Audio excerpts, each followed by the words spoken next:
Hello, hello. It's the Lion Queen here with Today's Tomorrow, and this upcoming interview, y'all not gonna want to miss this.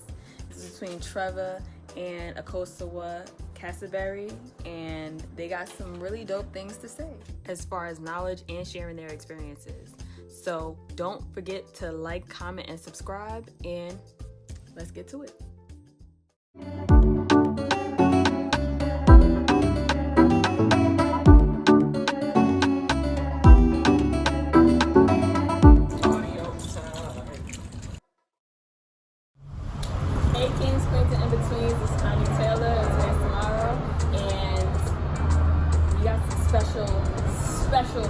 Special stuff going on for you guys.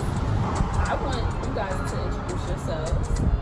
We have some really dope people here, some people that I've been looking forward to having a conversation with for some time now, and see how the chips stack and how it all falls together. So, would you guys go first? Yeah, I'll go first. Hi everyone, my name is Akosua Cassaberry. I am the CEO or founding CEO of Akosua LLC. We provide professional writing and editing services along with self-publishing consulting services. And we're based in the Bronx NY. And I'm Trevor Cassaberry, CEO of Cassaberry Consulting. You can find us at Cassaberry.com, and I'm the author of For the Hustler, Volume 1 and Volume 2 coming soon. Yes, I was gonna mention. I always forget that part. All right, so I'm also the author of 2 books. I'm working on my 3rd book. The book I have in my hand is a collection of poems titled Back to Propensity. This is my 2nd book titled Dear Nice Girl, and the 3rd book that I'm working on is titled Why Every Pregnant Woman Should Write a Book, which is available for pre-order at amacosua.com/women. Make sure to get your pre-order. So now that brings me to my next question for the both of you. Is it hard to kind of realize, like, I'm an author? Like, how does that feel? I see you kind of forgot it. Does it like, oh, it skipped my mind? So, that's a good question. So I actually always knew that I wanted to be an author because my dad is an author. And so he, showed, something that I knew I could do because this is possible. And I thought, and I was just like, all right, well, at some point I'm going to write a book.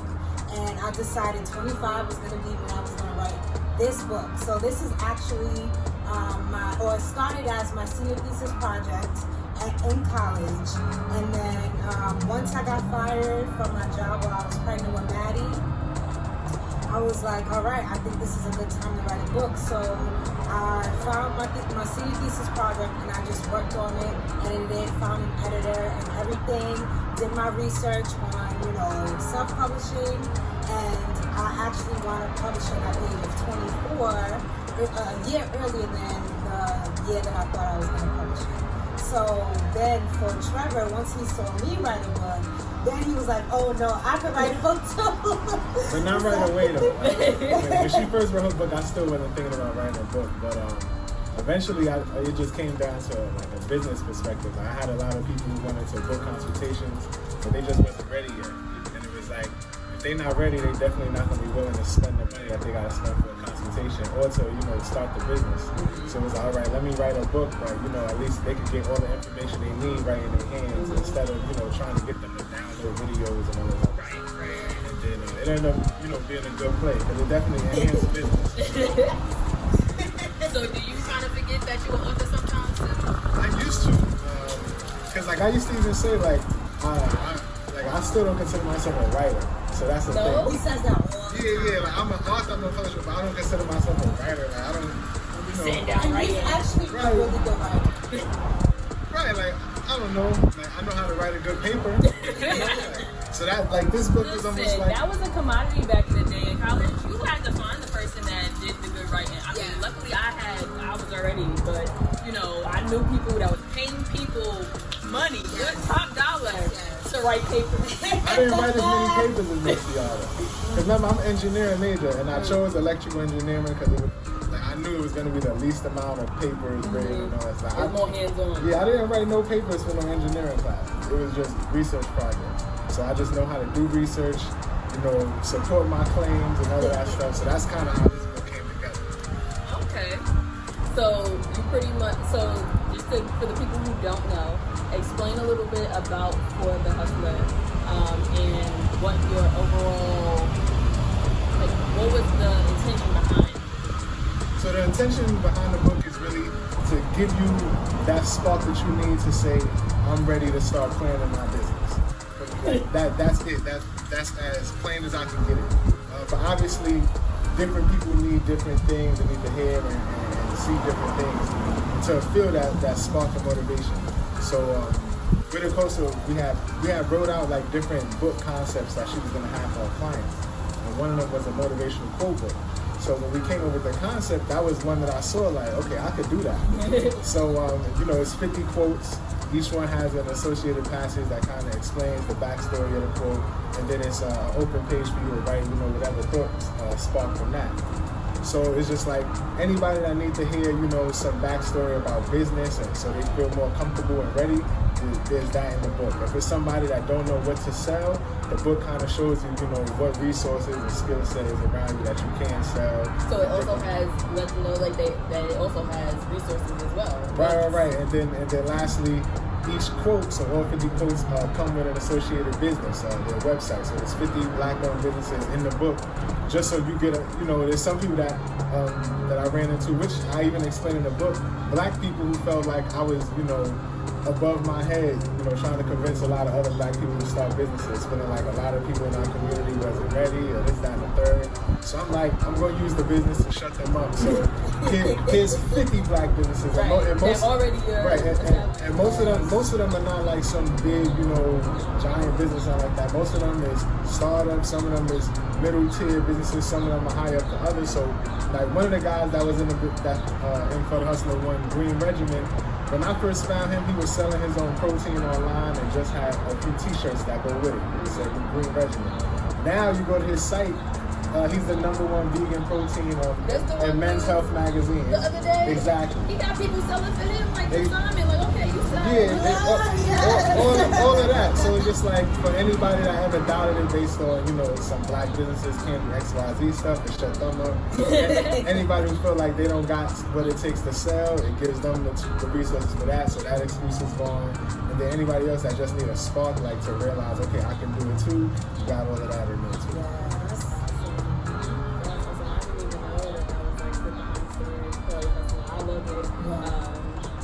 Definitely check out the reviews. I've heard nothing but good reviews. Yeah. It's a great book. That's one of my favorite books. What? And For the Hustler 2 is coming soon. For the Hustler 2, I'm looking to release it at the end of October.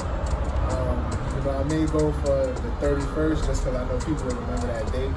I'll just say it officially. You just put that out there. October 31st. We're manifesting October things. 31st for the Hustler 2 drop. But it is already available for pre-order at Akosua.com/hustler. Okay. That's going to be it. All those resources will be associated with what you're seeing right now. So definitely click that link. Just to recap. So shut a lot of people up. Yeah. And then you pretty much like, okay, you got to, now you have no excuse. Now whenever you're ready, come buy this package. Right. And then it's like, some people don't end up having a company. Like I know some people that started a podcast or business for reading For the Hustler and sent me a message telling me about it. So, that's great to see. But it's like, even if they don't come to me to start it, I know even when they do start it, there's something that they can come to me for. Right, exactly. Like, and then you're going to, okay, I just finished listening to a podcast today, just owning, like, mental real estate. So, like, when you think of toothpaste, name the top 2 toothpaste. Birthplace Bowl. Right, so those two own, like, mental real estate in your head. So, when you think of, if somebody sent you to the store, and for toothpaste and they didn't tell you a specific one, those two are the main two that you're more than likely gonna grab. Right. But it, like, to bring the story full circle, when it comes to you in this space, right? They have For the Hustler in mind. They have that spark already. So when once they like, oh, or even if they come across someone else, hey, I wanna think about starting a business. hey, I know this guy. His name is Trevor Cassaberry. Right. You know, check him out. Having that mental real estate is super important in your specific field. Word of mouth is a big Oh, really? So talk a little bit about like the businesses that you guys have. I'll talk about something. So, once I got fired, it was really hard to like get my mental back. It took a year and a half for that process. And I became a new mother. I was a first-time mom. Wait, I want to cut you off. Did you take it personally getting fired? Did you personally be like, oh, like how dare they? No, definitely not how dare they, because I felt free. Like it wasn't a fulfilling job. It was paying the bills. But it left me in a vulnerable position, and that's where the pain, the frustration, the confusion came from. Because I really did not have a backup plan. I didn't, or at least, well, I guess writing a book was my backup plan, but like that's still a whole new process that you have, and you don't get into it. You're not making your money overnight. Yes. So I just did different things. Hubby took me to some events to spark, different things in me, and it took time. Like I can't even lie. Trevor will even attest. Like he was just like, you're just not like yourself, and it took some time to get there. But once I got there, I took some courses. I took a notary course, and I even started a company, which I'm working on making that into something that I invested in. But after that, then I realized, okay, I can create a lesson plan. Which after I wrote my book, I created poetry guide and lesson plans to go with the book for people to learn 20 styles of poetry. So all of this kind of just fed me and gave me, what I needed for myself to like build myself back up as a whole person. All right. So right now, my main focus is Akosua LLC, and we primarily provide professional writing and editing services. And we taking clients who are, who have 100% ownership of their work. Akosua LLC does not own any of the publishing rights, any of the copyright. We encourage self-publishing, being your own person, right? So all of my clients own their publishing rights and their copyrights. We just assist them with that process. We make sure that we give them clean results.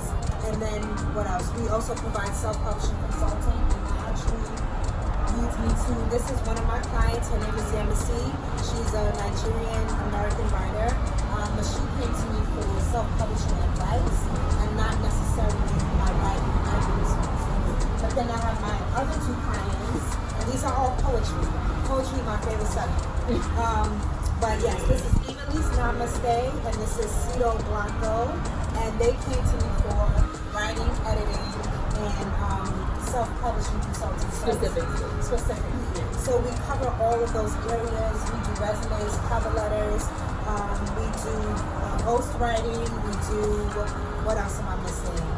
Everything you need. So all your writing needs will be met by Akosua LLC. Correct. Okay. Correct. Yes. So is that the only business that you guys have right at this point? For me, yes. For me, I have Cassaberry Consulting, which is a corporate consulting company. We provide business consulting, investment consulting, and negotiation consulting services. And the thing that makes us most effective is the fact that we work both with employees that want to become entrepreneurs and also existing entrepreneurs. So from a business perspective, if you don't have a business, you can still come to us to put together a business plan. If you have a business, you can come to us for like a product or event launch or something like that. Investment consulting, we have people who are already investors, and we pretty much teach them how to incorporate consulting into what they do with investing. So, put together a formula that they actually write out that, shows exactly how they invest. Because some people just have their own way of doing it, but it's not written out, so they can't teach nobody else how to do it, and they can't really scale it. So we teach them how to put it down on paper instead of just start making money. Right. And then you got that's the biggest right. goal. Right. And then you got other people who haven't started investing yet. So like I'm working on a lesson plan for the hustler with two teachers who are sitting right now. And pretty much what we're working on is a lesson plan for middle schoolers and like early high schoolers, basically to help raise SAT scores.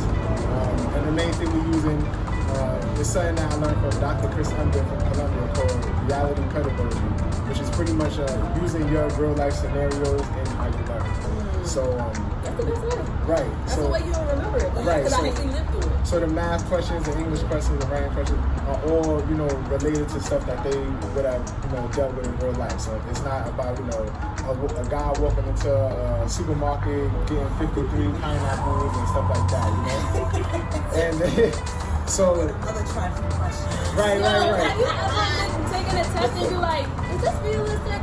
Yeah. Will I ever be driving at 54 miles an hour and then having to figure out what somebody driving 3 cars in front of me is gonna go? Another one, I remember one time when I was young, it was a question of how many basketballs he was gonna have, but the answer was like 33 and a half. What you gonna do with half a basketball? Right. So so we give them more realistic based questions for, if not anything else, just to get them excited to actually want to learn. You know what I mean? So it's like, even if they're not paying attention because they care about math, they're paying attention because they really want to know, okay, how do I come up with how much you charge somebody for renting a room? Because that's a real life, and that's something a real life skill that they're actually going to apply at some point. How do I divide up this recipe? How do I multiply this recipe so I'm feeding more people or less people than the recipe is for? Stuff like that. So working with those teachers, I pretty much also teach them how to create their own stock portfolios. So now, those 2 teachers, they can invest. So they both have, hundreds of dollars in the market as we speak. And the best part about it was with the big coronavirus dip, it was the perfect time for them to learn. So sure, we'll get into that. So sure enough, they're in profit as we speak. All the stocks kind of fighting back from that. And then lastly, with the negotiation consultant, I have, business owners who are looking for ways to collab with other business owners, but they don't really know how to approach it. And they're just like, I know I want to collab with this person, but I don't really know what I can offer. So it's really about, showing what leverage they already have and what goal they're going for, and kind of filling in the blanks and finding companies that fit what they're looking for. Right. So I like that you add value by letting the entrepreneur see the value that they add. Exactly. Because without that, you can't negotiate. Right. If you feel like you have no leverage, how you going to negotiate? It don't make no sense. And then on the other side is teaching employees how to negotiate for more pay and even find a new job. So sometimes it may be like a client that she has a resume, and on the back end, I'm just like, this person, put this resume out every 3 months, and they got more calls coming in. Now they can at least go to their employer with proof that somebody else wants something. I better offer something. You know what I'm saying? What's your counter offer? Yes. Right. And it's like, I didn't even know that was something that people did. I heard about it. I was like, who really does that? Until it happened to me. And I put my resume out last December because I work in construction management as well. And I put my resume out, and I had other companies, trying to bring me in for interviews for a higher position. And I was fine with where I was working because the project management office is only like 8 minutes away from where we live. So I'm like, if I leave, somebody got to pay me a real bigger bag. Right. And sure enough, I was able to negotiate like an extra $15,000. See? And just all based off of, all right, these other guys was offering me this. And like, I didn't, technically, like, according to the books, the company I was working for wasn't really supposed to pay me what they tried to offer me, like, to begin with. Right, so the company I work for, that I work for now, the company what they pay me now is more than what the last company was really allowed to pay me according to the contract. They were trying to finagle a way to make up the extra money to pay me. You see how resourceful people get? But the thing that really brought it all home was like, I want to say like 3 months before all of that even happened, they were going back and forth about like $1 raise that they were supposed to give me. So it's just like, it was all these emails and comments going back and forth about $1, but then when it's a big offer, and it's like, oh no, he actually can leave. It's like, all right, now we're about to find an extra $8 or $9 an hour. It don't work like that. Right, and so that's what kind of brought me to like realization with this whole coronavirus stuff going on. How much more resourceful companies truly are when they leave people on to believe. So that's an awesome story now, and I bet you won't. Right. I bet you won't forget it. Because guess what? For the Hustler 3 will be about. That's what I'm talking about. Question. So you juggle being an entrepreneur and a 9-to-5. a regular job. Yeah, but it's not. It's different kind of hours because of construction. So typically I'm working more early in the morning, so I have that time when I come home. Right. So it's like when I was out working on the construction site, I might come home at 1 or 2 o'clock. Right? So you know, it's like I'm coming home by lunchtime and I got all day to work on my business. Okay, that's perfect. Now it's a little. It became a little different once they switched me into an office role, but by then coronavirus happened, so I was already at home. So it made it even easier. Right, it literally made it even easier for me to work on my business. So that, you know, it was kind of a blessing in disguise. I just had the perfect position where I could literally work on my business while I'm at work getting paid. So for you, how do you balance life? Because you guys are both parents, entrepreneur life, work life, and mom and dad life. Let's talk about how we balance it all. Is it a struggle sometimes? Let's talk to the OG. I don't even feel like the OG yet. It's a struggle and you constantly have to adjust. I'm working on time management, but like scheduling is a real thing. Scheduling and it's like we're at a point in our lives where we're realizing we have to plan out everything. Everything, and I mean everything that you can do. But yes, it's a battle, and I'm still finding the balance. But what I can say is that I have a big support system. Both Trevor and I have huge support systems. People that we trust, people that we rely on, help us a lot, and that plays a big role in pretty much everything that we're able to accomplish. But I'm still working on, finding the best balance for me, because some days it's day to day. My schedule is day to day. I can get week to week sometimes, and then month to month, and that might change the very next day. So I just take it, tongue in cheek some days. Like, all right, today is like this, tomorrow's not gonna be like that, next day. But I'm working on mastering myself and my time. It's still a work. So how do you take care of yourself?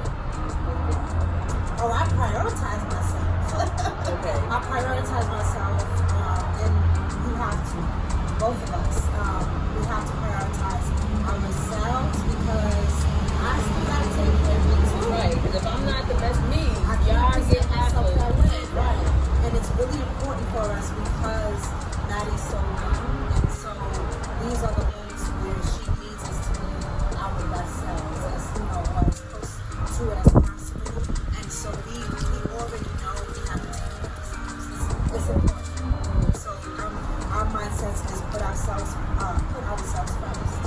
So yeah, that's what it is. So, true or false? Would you guys say that it does take a village? Yeah, 2 villages. Yes. Can you imagine life without having a village to assist? Yeah, like if I was a single father and like I didn't have my sister and like my mom and all that, I don't know. I definitely would have been stressed 24/7. And sometimes we be stressing now with the support. Exactly. So, for those out there trying to balance it all, get you a support system. Support systems is A1 key to making anything a successful thing going forward. Yeah. And that's on any level. Yes. Not even outside of raising a child. Yes. Just anything. Yes. As far as your business is concerned, like anything, that support system is super important. Absolutely. So since we were kind of talking about Corona and how all the things that Corona has allotted for us during this pandemic, because a lot of people hating on Corona. A lot of people was like, "Oh, I'm over 2020, all this stuff." I personally shout out to 2020 Right. because 2020 is making me a lot of money. Yes. And are we just gonna, I'm just gonna put that out there.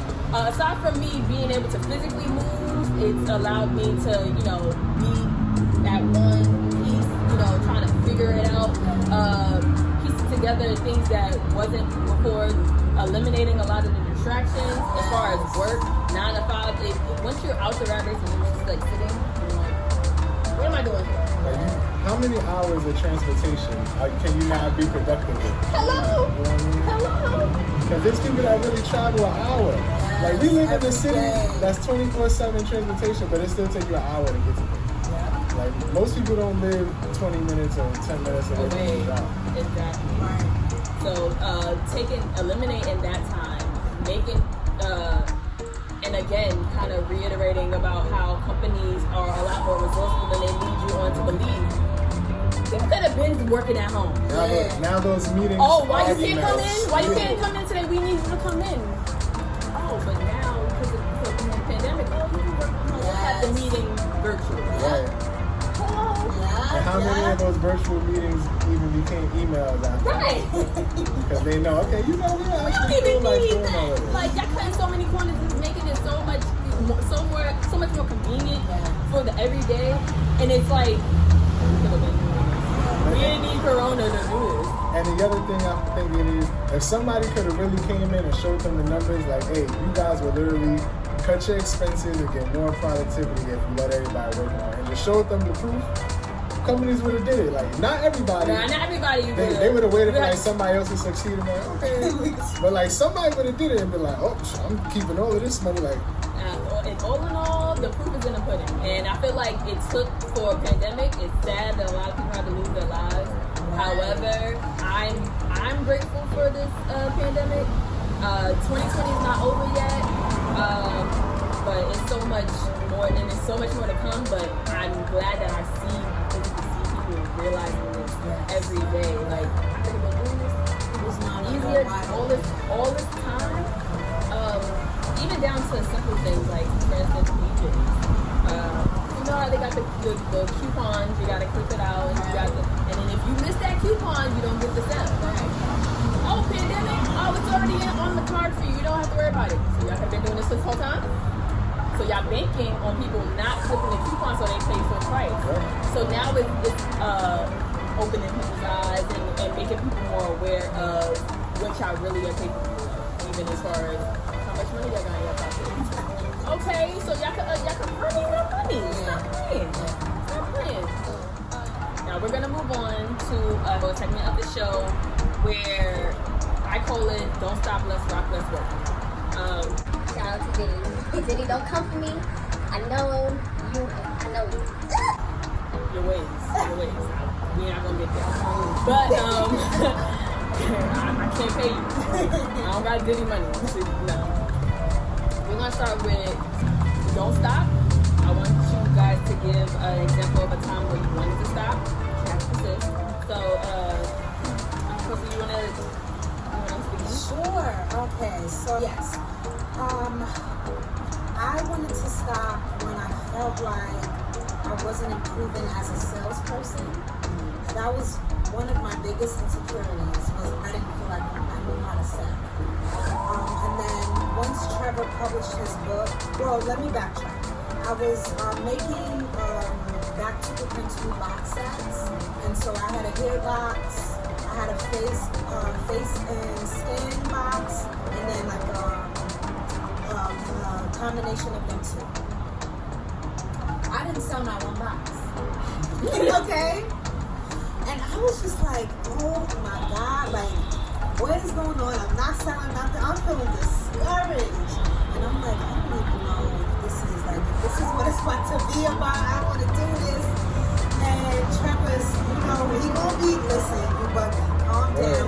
So what they about. Right. We got no so this is about to go down. And so, he would always say that. And then once he came out with his book, and I was, seeing him write his book, and in his book, he talks a lot about, sales comes from confidence. And, it just exposed that insecurity that I had. I wasn't confident in how I sold. So then that was just something I worked on, and I realized, okay, I just gotta practice, I gotta get better at it. And then I started to understand quick story pitch. Because I'm like, all right, y'all saying quick story pitch, but like, what? It's not working for me, right? It's not working for me. And then after a while, I'm like, oh, that was good. I like the way that sounds. Let me write that down, like stuff like that. And then talking to people, keeping their engagement. I'm just learning more about myself and learning how to engage with people for them to spend their money, because you have to realize nobody owes me nothing, and they don't have to spend their money on, like, they don't have to spend their money with me at all. They work hard for their money, and I feel like, all right, let me prove to you that I'm worth it. Yes, rock with me. And so that came slowly, and I pushed through that, and I'm glad I did, because it was hard at first. It was hard at first, but I got it. For me, don't stop.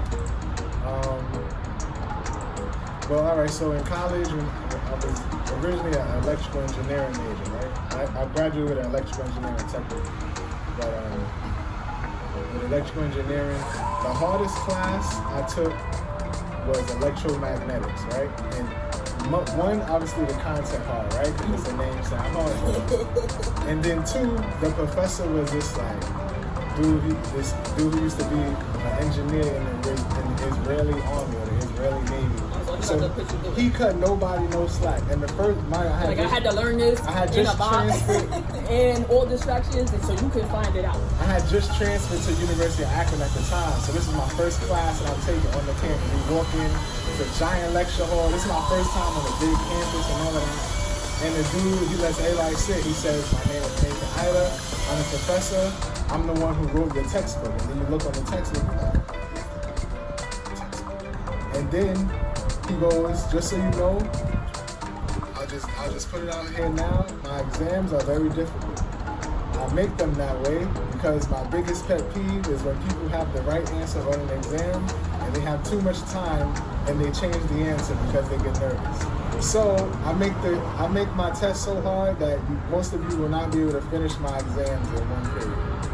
On purpose. On purpose. And he's just like, and don't worry, I curve the exams so those who are nearly average will definitely pass, and those who are slacking behind know that they have to do better.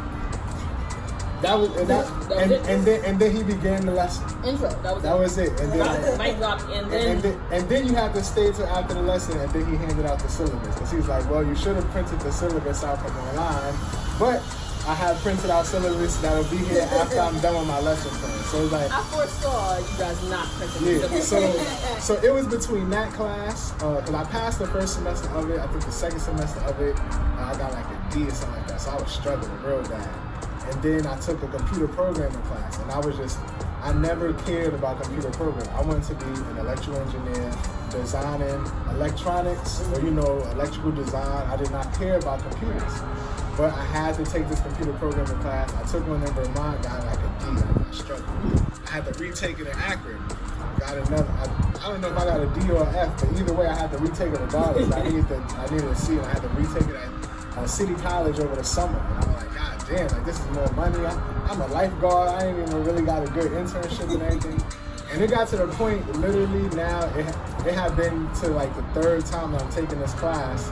And when I was in St. Mike's, there was a dean that was working there that I was cool with, who when he saw my grades and he saw I didn't have like a 3.1 or a 3.5 or whatever he had. Bro, this is even before that. He's like, oh, maybe you should just give up on engineering and be a math major, because the classes are only going to get harder. I don't like so, word, and I was always competitive, so I was just like, yeah, he's an idiot. I'm not talking to him no more. And that was like the last convo I had, right? Then when I was in Akron, somebody else told me maybe I should just give up on engineering and do something else.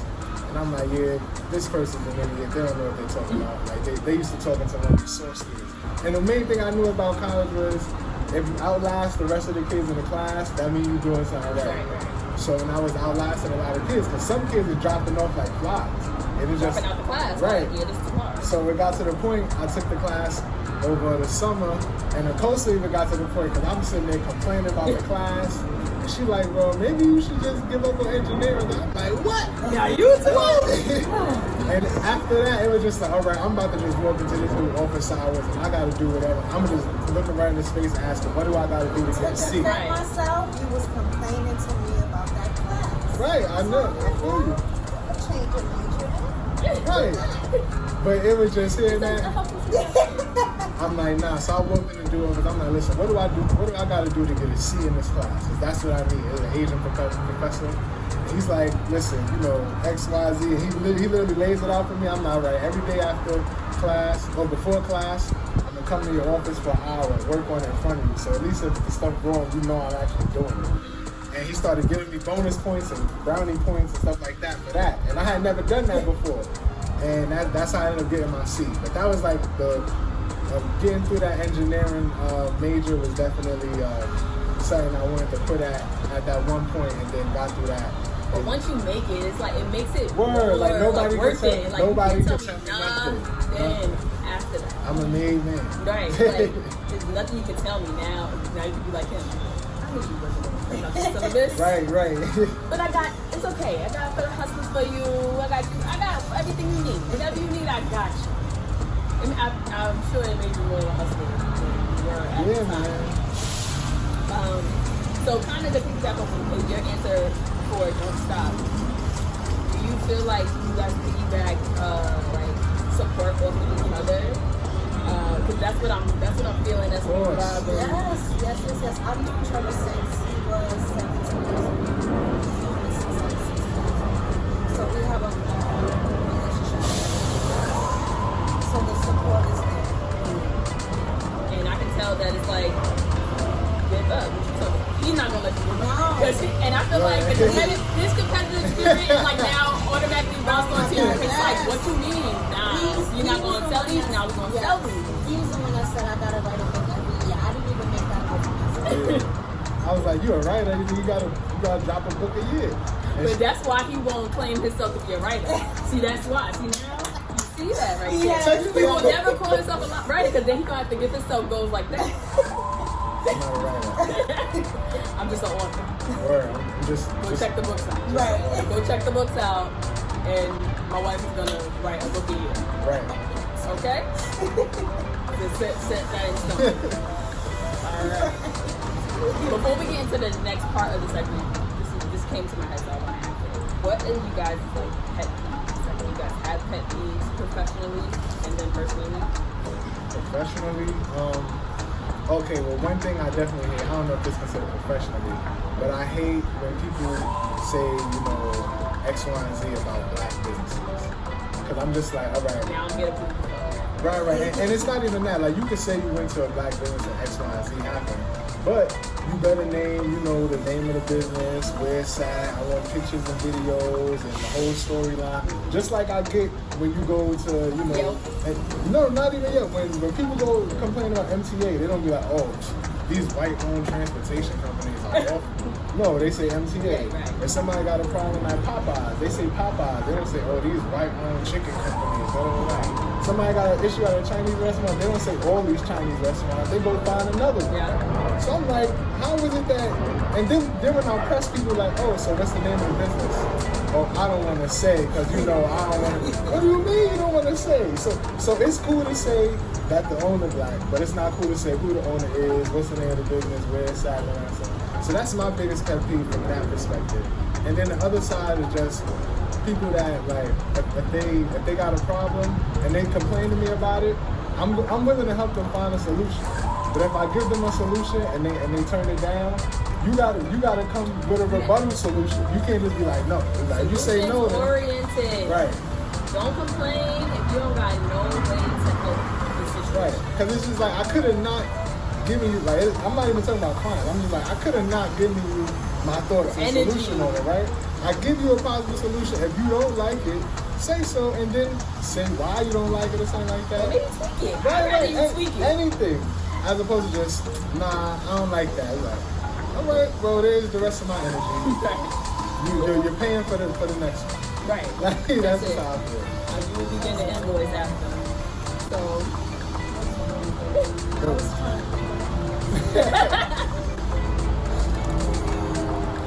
You hate indecisive.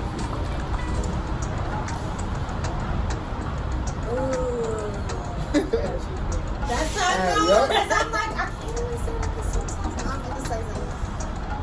All right, professionally, yes, I'll say that. That'll work. Personally,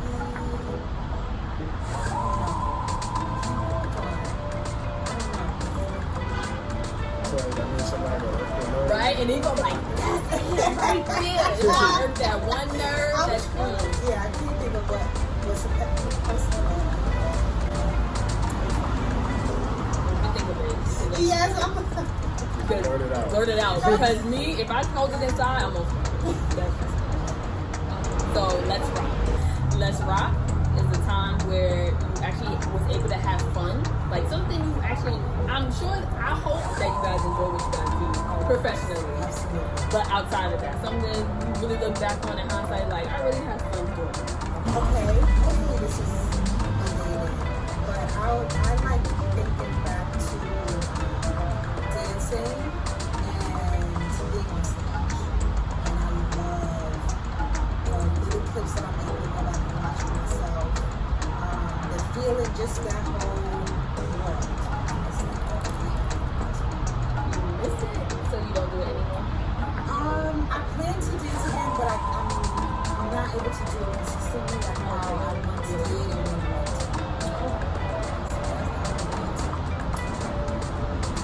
Time that I had fun when I wasn't expecting to.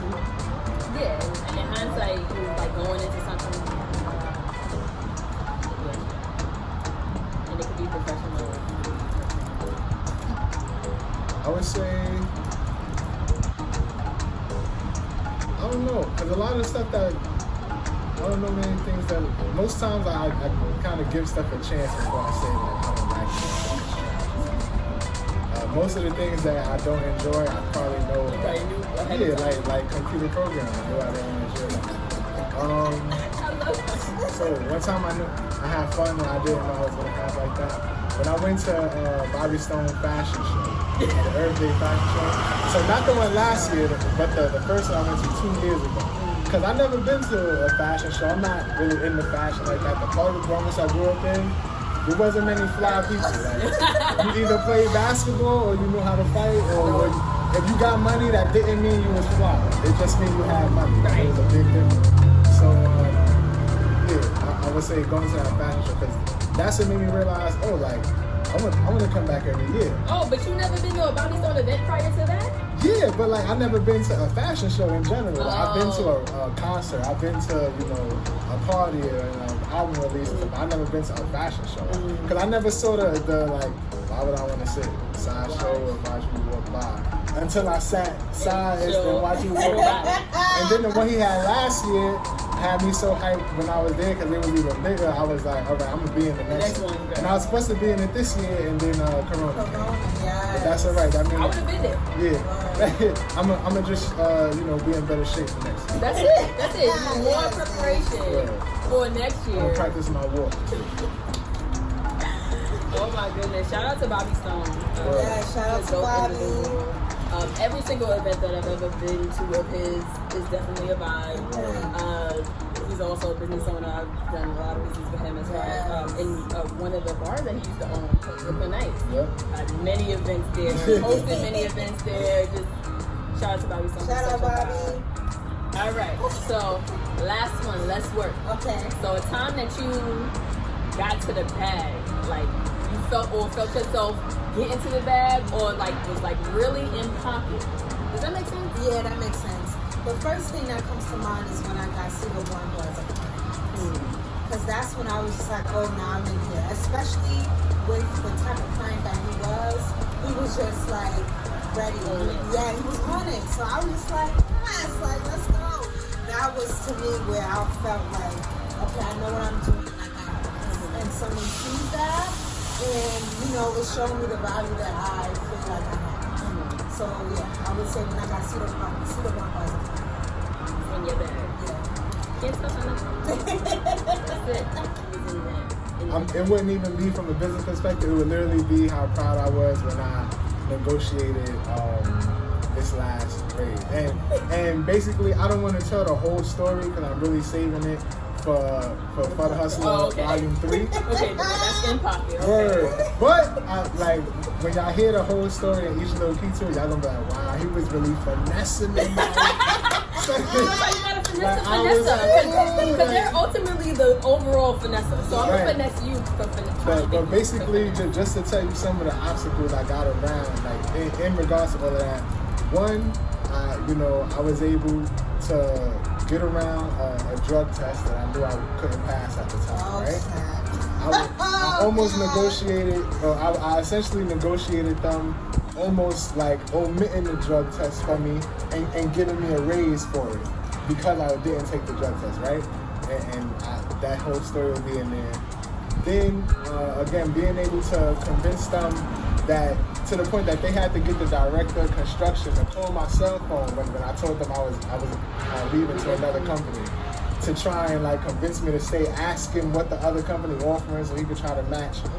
Or he called me on a Friday morning, and I did it on Friday because I think he was trying to figure stuff out by the end of the day to like give me a $15,000 raise. And I was like, oh, Trevor, like, stick to your guns. Right.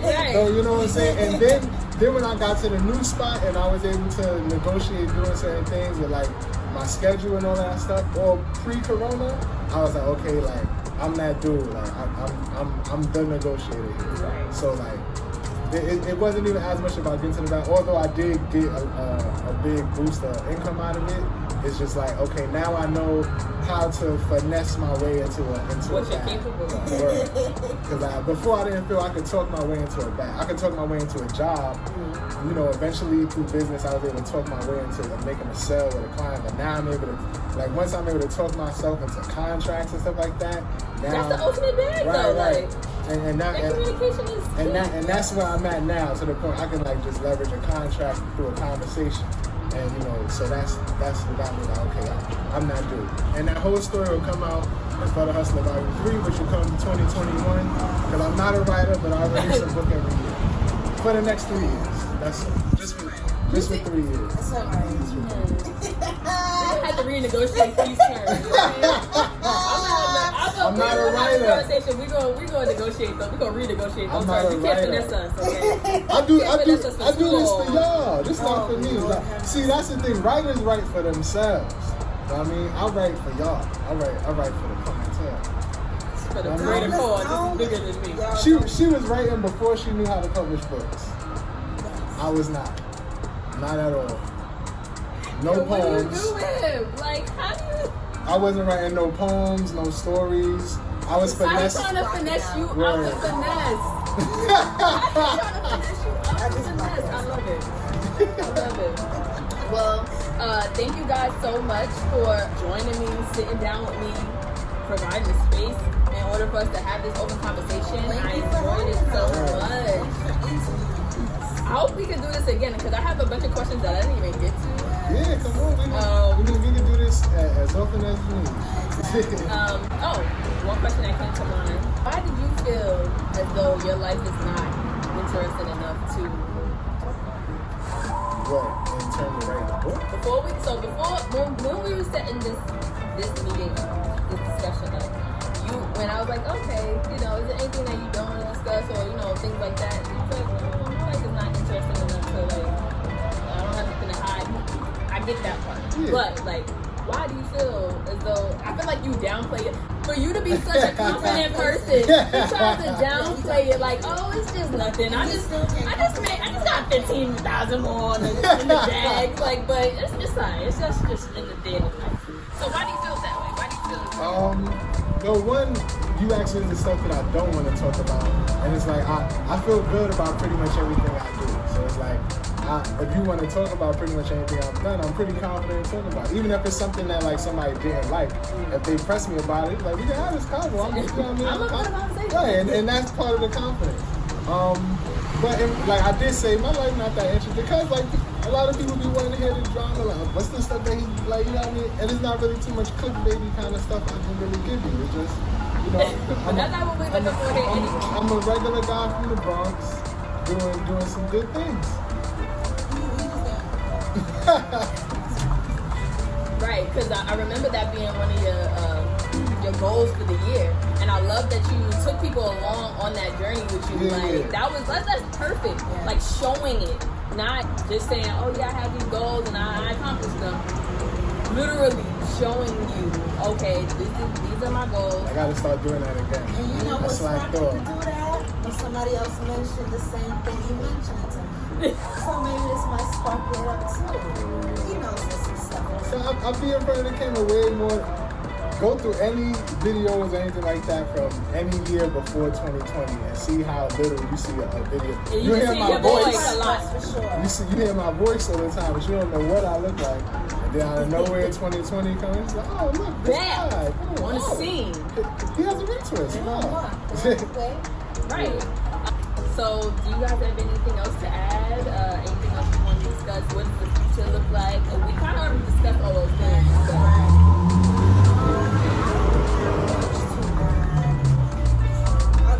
Other than just empowering women, especially Black women, to write books, and that's just something that I'm planning to do. Question about that, right? Do you feel as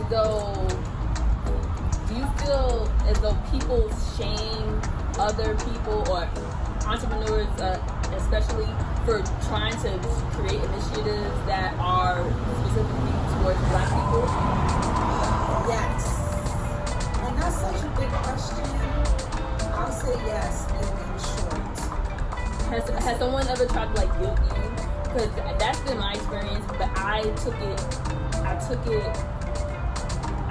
I kept in mind that I was in a state that was not a lot of people that look like that at the time. I was in Idaho, so they was like, I had people that were Black that would tell me, oh, but you're gonna cut off a bunch of people that, I'm like, okay, but I want to do this for Black people.